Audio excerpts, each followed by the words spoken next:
Hey, what's happening? This is Jerry here with Wealth Dynamics. Hope you're doing well today. It is almost 6 a.m. Just leaving the gym. Had a fantastic workout today. Did some chest and calves in case you were wondering, in case you were being nosy about what I did at the gym today. But I want to give you a real quick video this morning on my post-workout thoughts on how to achieve more by comparing against yourself as the standard. Now, here's what I mean by this, okay? I do a lot of posting on social media, right? A lot of posting. And I'll post some pretty controversial stuff. Now, I'm not being antagonistic. It usually, though, is the truth that many have not confronted yet. And so because of that, it draws a lot of comments. And sometimes it can be agreement. Sometimes it can be negativity. Sometimes it can be lack of confront, and it turns into a person arguing and defending their position. But here's what I believe. So when you see something, let's say you see a piece of data that goes, maybe it's against your reality. One of those things, like you see a post, maybe it's my post, and it causes you to stir. Like you get a little bit annoyed about the post, or you get a little bit annoyed about the piece of data. It doesn't sit right with you. And man, you just gotta say something, right? We've all been there. You just gotta get in the comments and say something. Now, oftentimes, when this happens, somebody will defend their own position by using exterior comparison. And here's what I mean by that. I posted today or yesterday about how lack of income, is the root behind all financial problems. Okay, I believe that to be the truth. Okay, if you are financially literate, which is why the post would apply to you, and you got a purpose and you're trying to do something with your money and it's not working, it's because you don't have enough income. Now, in that post particularly, we're just going to use this as the example. There was a lot of, you need to act your wage, you need to live below your means, you need to budget harder, you need to save more money on hamburger meat and cereal. And the overarching consensus in a lot of the comments was they. It wasn't I, it was they. Okay, and what I want to point out with this is anytime you're comparing using they, using the general consensus, saying most Americans don't this and that's why I'm right, most Americans don't that and that's why I'm right, what's actually happening is you're identifying what you don't do, but you're not taking responsibility for it.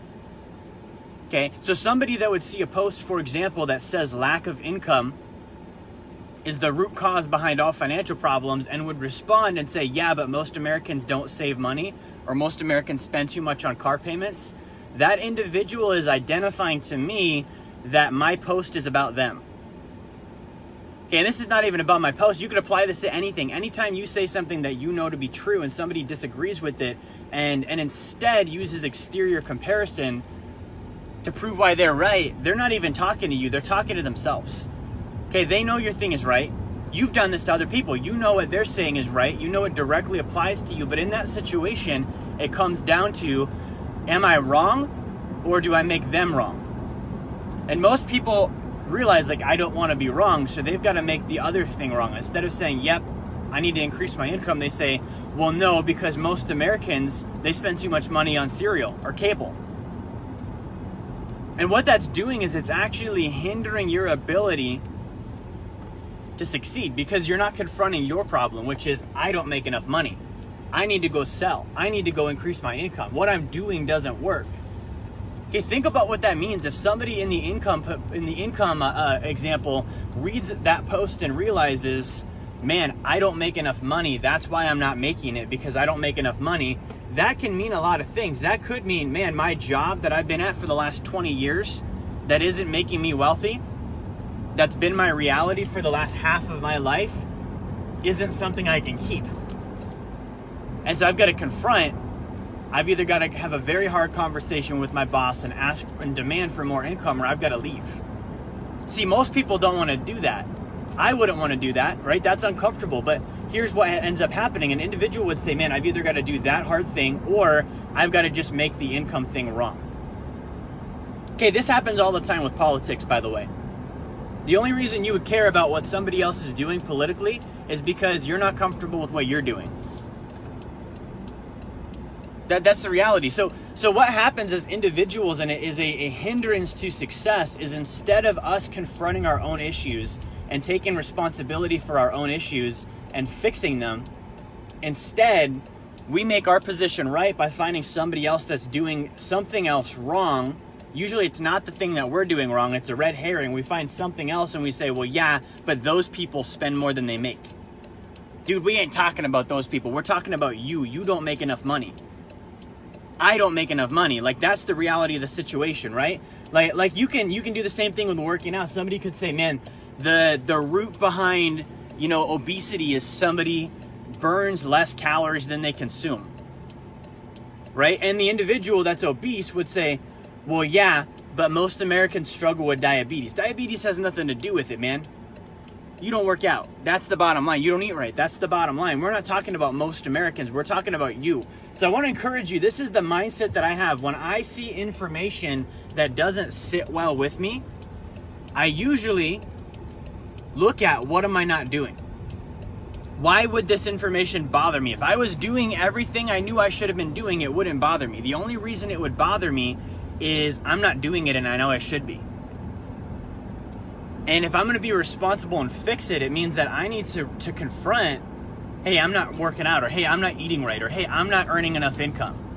And I need to really realize, like, I'm the sole fault behind that, the sole cause behind that, and I need to fix it. And it doesn't matter what the general population does, and it doesn't matter what those people do, and it doesn't matter what the news says, and it doesn't matter what my friends on social media think. I need to do what I need to do. Bottom line, right? That's how stuff works. And this happened to me, actually. So those of you that don't know, I'm a Grant Cardone certified coach, right? #1 in the world. Awesome achievement. Very proud of it. We're going to do it again this month. But here's the reality. When I first started listening to Grant and reading Grant and hearing about Grant, I hated the guy. And it was the same thing. I would hear what he said and I'd be like, well, yeah, but most salespeople are pushy and this and that. And I was making all the stuff he was saying wrong and comparing it to others. But in reality, the reason I didn't like him is he was right and I wasn't doing any of the things he was saying. So I was faced with either I become wrong or I make them wrong. And so I was choosing I make them wrong. And guess what? As a byproduct, I didn't ever increase my income. I wasn't succeeding. My business was not growing. And when I started to change my mentality and I was like, man, the reason I didn't like this guy is because he was telling me to do stuff that I knew I should have been doing and wasn't doing, and I wasn't taking responsibility for it. And the moment that I started taking responsibility for it, that's when I was like, man, I actually love the dude. Like, this is my mentor. I totally agree with what he's saying. But it wasn't until I stopped using exterior comparison and I used myself as the sole standard. Okay? Because at the end of the day, the only thing that is constant in life is you. Your family could leave you, your business could die, you could lose your job, you still will have yourself. And that's the constant. And so if you're using all these exterior things and people to compare against, and you never compare against yourself, which is the one thing in your life that's going to be constant, then you never end up succeeding because you don't take responsibility for what you're doing. So I hope that video is an eye-opener. I hope that this information helps you. Again, if you like this or got help from this, I want you to like, share, and subscribe. Have a fantastic morning. It's about 6 a.m. Dark out. I want to show you the temperature, -1 degrees. Nuts, right? Anyways, guys, have a great day. I'm going to talk to y'all soon.